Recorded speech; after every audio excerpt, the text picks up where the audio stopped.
जो बूढ़े माता पिता का अपमान कर रहे हैं, बूढ़े माता पिता को कष्ट दे रहे, खोपड़ी के बल खड़े होकर तपस्या करो फिर भी नरक जाओगे। पक्की बात समझ लेना। उसकी कोख में तुम पले हो, दूध पिलाया है, वो तुम्हारी सौत फेंकी है, वो माँ है, वो पिता। बुढ़ापा में बुद्धि खराब हो जाती है। बूढ़े लोग कुछ भी बोलते रहते हैं, चाहे जितना आप अच्छा भोजन दो, वो सबसे निंदा करेंगे कि लड़का ये बहू हमको बहुत कष्ट देते, वो तुम्हें सहना होगा। बूढ़े माता पिता की दुर्दशा देख करके ऐसा लगता है आज हमारी समाज को क्या हो रहा है। अरे ऐसे मार रहे जैसे जानवर को मार रहे हो, बूढ़े माता पिता को। आप लोग तो इस विषय को देखते होंगे, जानते होंगे। हमें बहुत इस समय तरस आता है जब बूढ़े बूढ़े लोग परेशान घूमते हैं कि हमारे बच्चे ने निकाल दिया या उनको पीटते। ये आज हम सत्संग में भी इसीलिए बोले और यहां भी बोले। और हमारी सबसे प्रार्थना है, अपने बूढ़े माता पिता की सेवा करो। जो बूढ़े माता पिता का अपमान कर रहे हैं, बूढ़े माता पिता को कष्ट दे रहे, खोपड़ी के बल खड़े होकर तपस्या करो फिर भी नरक जाओगे। पक्की बात समझ लेना। आज का जो समय वातावरण जो बढ़ रहा, बहुत ही निंदनीय बात है कि जिन माता पिता ने हमको इतना बड़ा किया उन पर हम हाथ उठावें। आज हम सत्संग में भी बोले कि देखो कैसे बूढ़ी माई को मार रहा है जवान लड़का लातों से, देखो कैसे माता पिता को बहू और बेटा मिल करके मार रहे हैं दरवाजा बंद करके। अरे यार, उसकी कोख में तुम पले हो, दूध पिलाया है, वो तुम्हारी सौत फेंकी है, वो माँ है, वो पिता। बुढ़ापा में बुद्धि खराब हो जाती है। बूढ़े लोग कुछ भी बोलते रहते हैं, चाहे जितना आप अच्छा भोजन दो, वो सबसे निंदा करेंगे कि लड़का ये बहू हमको बहुत कष्ट देते, वो तुम्हें सहना होगा। चुपचाप सहकर उनकी सेवा करो तो भगवान की कृपा हो जाएगी। इस समय सबसे ज्यादा हमें आवश्यकता है अपने घर गृहस्थी के धर्म का निर्वाह करने की। जो गृहस्थी में वो बात अच्छे से समझे। ये जो आज का वातावरण चल रहा है, गृहस्थी का सत्यानाश करने वाला चल गया है। देखो गृहस्थों में ही तो हम लोग पैदा हुए हैं, गृहस्थों में ही हमारा पोषण हो रहा है, गृहस्थों में बड़े बड़े परमहंस से भिक्षा मांगते हैं। आपका गृहस्थ धर्म बेकार तो सब कुछ बेकार हो जाएगा, क्योंकि आपसे ही सब धर्म चल रहे हैं। सारे धर्म आपसे चल रहे हैं, गृहस्थ धर्म से ही सब चल रहे हैं। क्योंकि हम लोग परमहंस संत जन पैदा भी तो गृहस्थों के यहाँ होते हैं और पलते भी तो गृहस्थों से ही है। अगर आप भ्रष्ट तो हमारी बुद्धि कहां से भ्रष्ट नहीं हो जाएगी, हमारी बुद्धि भी भ्रष्ट हो जाएगी। इसलिए हमें सबसे बड़ी चिंता हो रही है कि आज हमारी समाज बिगड़ती चली जा रही। सुंदर पति है, स्वस्थ पति है और दूसरे पुरुष से राग कर रही। सुंदर स्त्री है, प्यार करती है, वो दूसरी लड़की से प्यार कर रहा है। अब वो गृहस्थी चल पाएगी? जिस दिन ये सब भेद खुलेंगे उस दिन नरक हो जाएगा घर, नहीं हो जाएगा। अच्छा, अब वो इतनी आधुनिकता में है बहू कि उसको सास की सोच फेंकने की कहीं भावना ही नहीं है। लड़का इतना आसक्त है बहू पर, वो जो बोल दे वही परमार्थ बुद्धि, वही परमात्मा बुद्धि। अब दोनों मिलकर के वो बूढ़े माता पिता को मार। हम ये नहीं कहते कि माता पिता गलत नहीं, लेकिन उनकी बुद्धि खराब हो गई है।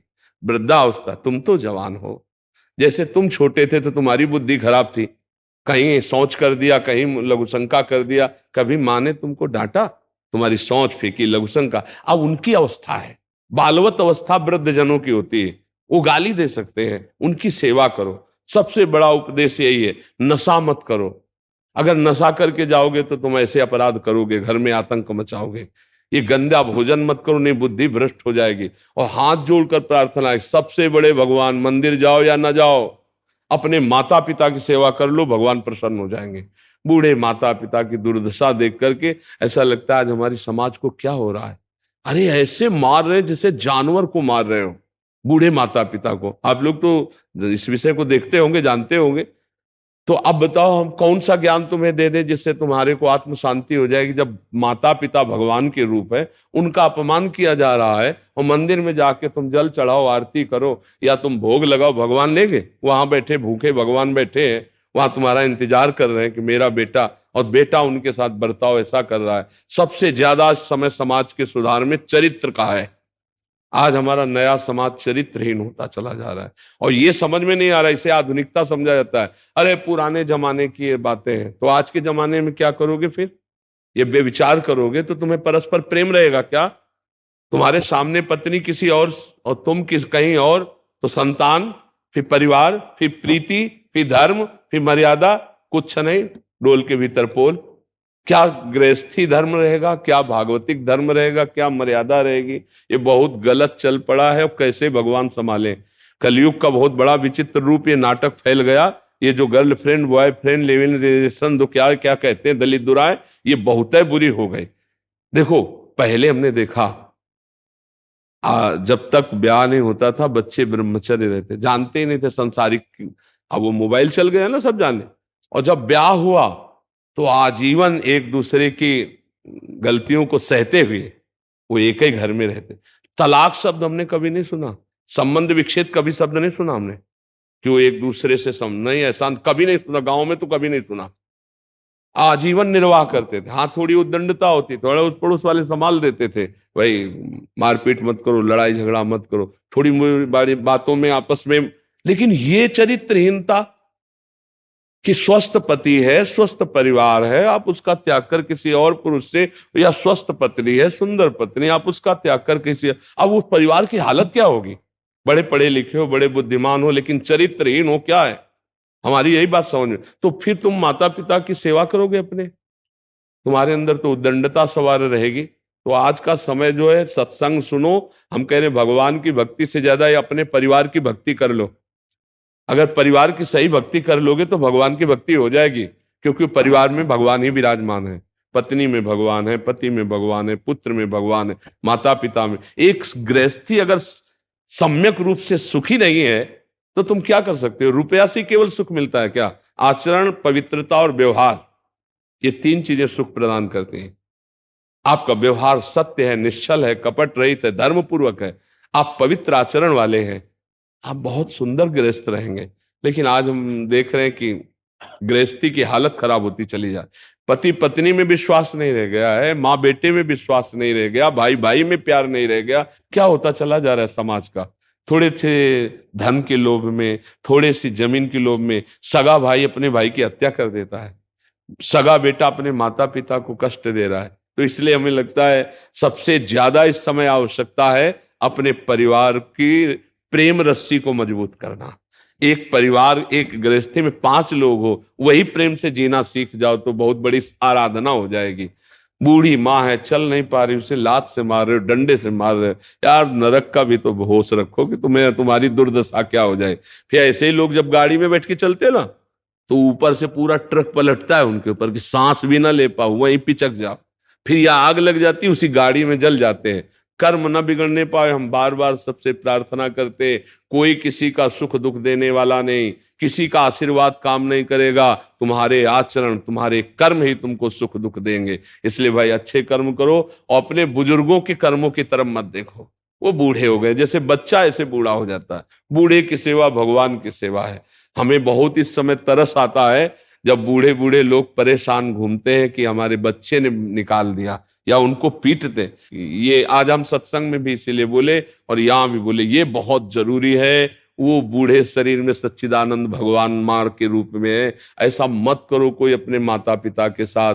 आपको स्वस्थ किया है, आप लेबरी करके कमाओ, 2 रोटी उनको पवा दो, मारो मत, डंडा मत चलाओ। नहीं तो फिर जब भगवान का डंडा उठेगा तब तुम किसी काम के नहीं रह जाओगे। बात ध्यान रखना, बहुत सावधानी से जी लो। ये मनुष्य जीवन भगवान की कृपा प्राप्त करने के लिए, यदि भगवत प्राप्ति न कर पाए तो अन्य योनियों में जाना पड़ेगा। बहुत दुर्दशा है अन्य योनियों की। देखो, जंगल में कांटा लग गया अगर किसी पशु को, पक रहा है, अब वो दवाई तो नहीं हो सकती ना। अच्छा, कोई मांस खाने वाले जीव, जैसे किसी जीव को पकड़ लिए और वो खा रहे हैं, जब तक वो मरेगा नहीं तब तक जिंदा नोच नोच, वो हम ही तुम है। ये सब मन में सोचा करो। पाप कर्म बन गए, ऐसे जीव बन गए, ऐसे कष्ट भोगना पड़ेगा हमको। ये अवसर मिला है कि हम सारे कर्म नष्ट करके भगवान की प्राप्ति कर सकते हैं। इसलिए अच्छे आचरण करो, नाम जप करो, कोई नशा मत करो और बड़े बूढ़ों की सेवा करो। अगर अड़ोस पड़ोस में कोई ऐसा बड़ा बूढ़ा हो कि उसकी सेवा करने वाला ना हो तो थोड़ा समय दे दे। अपने पास पैसे हो तो उनको खान पान की सामग्री अर्पित कर दे। वृद्धों की सेवा से भगवान बहुत प्रसन्न होते हैं। बीमार है, वृद्ध है, ऐसों की जरूर सेवा करे। हम कह रहे हैं और दान पुण्य कहीं मत करो। आस पड़ोस में कोई बूढ़ा हो ना, उसको कपड़े, उसके भोजन, उसकी देख रेख कर लो। और अगर कोई मर रहा हो तो उसके पास जाके राधा राधा चिल्ला दो। ए, उसका कल्याण हो जाएगा तो तुम्हारा कल्याण हो जाए। एक का कल्याण कर दिया तो काम बन जाएगा। मरते समय नारायण बोला ना उस अजामिल ने, तो भगवान के पार्षद आ गए ना। तो ऐसे तुम सुना दो जाके, जैसे कोई मर रहा है, बस वहां गए 2 मिनट में राधा राधा राधा राधा राधा राधा, और बस चले आओ। अगर उसके कान में पड़ गया है तो उसका मंगल हो जाएगा, उसका मंगल होगा तो उसका आपको पुण्य मिलेगा, आपका मंगल हो जाएगा। मनुष्य जीवन में एक दूसरे का हित करने के लिए हमको, परहित सरिस धर्म नहीं भाई, इससे बड़ा कोई धर्म नहीं। हम अपनी भावना में आज इस बात से दुखी होकर के चर्चा करें कि आज हमारे नौजवान लोग माता पिता का आदर नहीं करते, वृद्धों का आदर नहीं करते, वही धर्म है। इसीलिए तो तुम्हें जवान के हर माता पिता चाहता है कि मेरे एक बच्चा हो जाए, बच्ची हो जाए।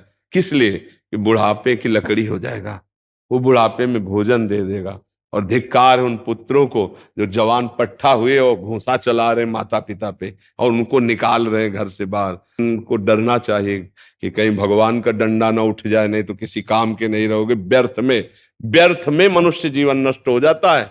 इसलिए बहुत सावधान। मनुष्य जीवन का लाभ, आप सत्संग में आए, आप अपने आचरण सुधार लीजिए। आप आचरण सुधार ले, यही आशीर्वाद है। अगर आचरण न सुधरा तो चाहे जितना तुम दे ले बाहर, कोई आशीर्वाद दे कुछ नहीं होने वाला। हमारी बात समझ लेना। तुम्हारे कर्म ही तुमको सुख देंगे, तुम्हारे कर्म ही तुमको देंगे। जैसे तुम यहाँ आए, तुम्हारे अच्छे कर्म हुए ना, अब इसका परिणाम मिलेगा। अब जो सुन रहे हो, अगर इसको आचरण में उतारो तो इसका और लाभ मिलेगा। जैसे यहाँ आए हो, आपका काम बन गया, तो आपके कर्म ने बनाया। आप संत समागम के लिए आए, आप घंटों खड़े रहे, आप वहां से चिंतन किए कि मैं जा रहा हूं संत दर्शन के लिए, वो सब कर्म बना, वो आपका लाभ देगा, आपको मंगल देगा। उसमें हमारा आशीर्वाद कुछ नहीं, आपका कर्म है। अच्छा, आप यहीं आओ, आप निंदा करने लगो, आप गलत भावना कर लो, तो अभी आपकी हानि शुरू हो जाएगी। क्या हुआ? आपका कर्म बन गया। आप ही अपने कर्म से अपना कल्याण कर सकते हैं, आप ही अपने कर्म से अपना नाश कर सकते हैं। बस बात इतनी समझनी, किसी के आशीर्वाद की जरूरत नहीं। आशीर्वाद इसी बात का कि हमसे अच्छे कर्म बन जाए, हमारे दूसरों का हित हो जाए, हमें भगवान का चिंतन बन जाए। यही आशीर्वाद सबसे बढ़िया। जी।